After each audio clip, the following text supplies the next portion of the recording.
یزید کے خاندان کی تعریف کرنا. وہ یہ سوچ رہا تھا کہ جب ہم ان کے خاندان کو کہیں گے تو وہ پلٹ کر کے ہمارے خاندان کو کہیں گے, اور جب وہ ہمارے خاندان کو کہیں گے تو پبلک ہمارے خاندان کو کیا مانتی ہے؟ خاندان رسول. ان کو دلیل مل جائے گی کہ دیکھو یہ بھی دین کے باہر ہیں یا نہیں ہے, تبھی تو خاندان رسول کی برائی کر رہے ہیں. خدا کی قسم میں پوری دیانتداری کے ساتھ کہہ رہا ہوں کہ امام سجاد نے اتنا بڑا خطبہ دیا مگر خاندان یزید کو چھیڑا ہی نہیں.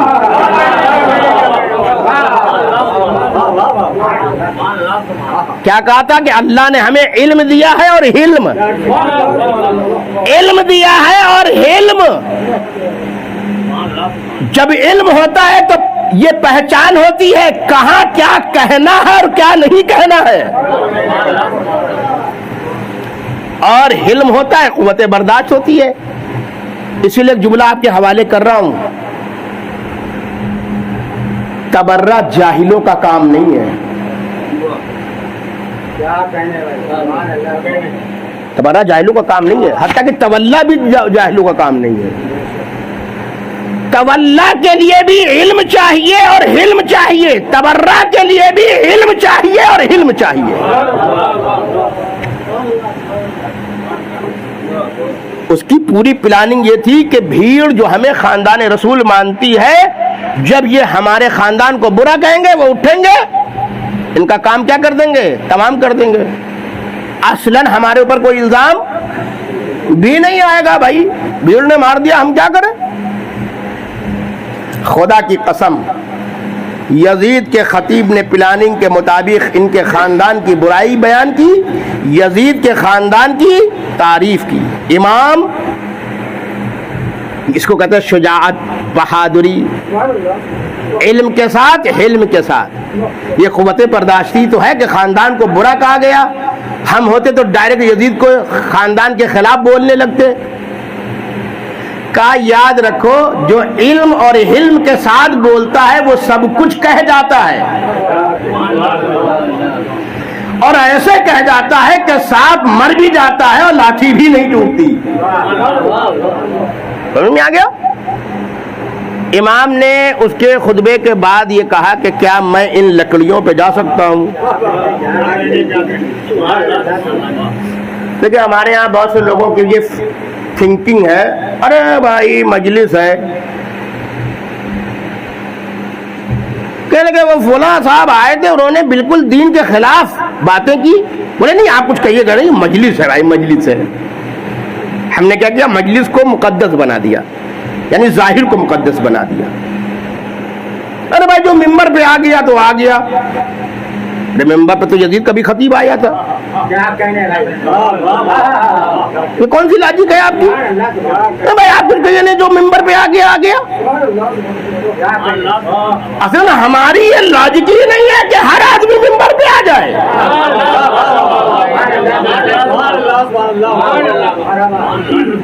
ہماری لاجک تھوڑی ہے. ارے ارے نہ تو خیر کو آپ ممبر پہ بٹھا دیں گے, وہ جو چاہے بولتا رہے, پھر آپ کہیں کہ ہاں بھائی یہ تو. اسی لیے امام نے ہمیں بھی یہ درس دیا ہے کہ ظاہر کو مقدس نہ سمجھنا. یہ تب تک ممبر ہے جب تک اللہ, رسول اور امام کی مرضی کے مطابق ہو, ہے نا. یہ ممبر ہے, یہ ممبر مقدس بھی ہے, مگر کب مقدس ہے؟ جب اللہ کے لیے ہو, رسول کے لیے ہو, امام کے لیے ہو. لیکن اگر یزید کا خطیب بولنے لگے تو ممبر نہیں ہے, لکڑی ہے, پھر ممبر نہیں ہے. اسی لیے امام نے یہ نہیں کہا ارے بھائی وہ تو مسجد میں رکھا ہوا تھا, مسجد میں رکھا ہوا تھا. امام نے یہ نہیں کہا کہ میں ممبر پہ جا سکتا, امام نے کہا میں ان لکڑیوں پہ جا سکتا ہوں. تو عزیزو ظاہر مقدس نہیں ہوتا جب تک کہ مقصد اور روح اس کے ساتھ نہ ہو. اگر روح اور مقصد ساتھ ہو تو یہ ممبر ہے, روح اور مقصد اگر ہٹ جائے تو یہ لکڑی ہے.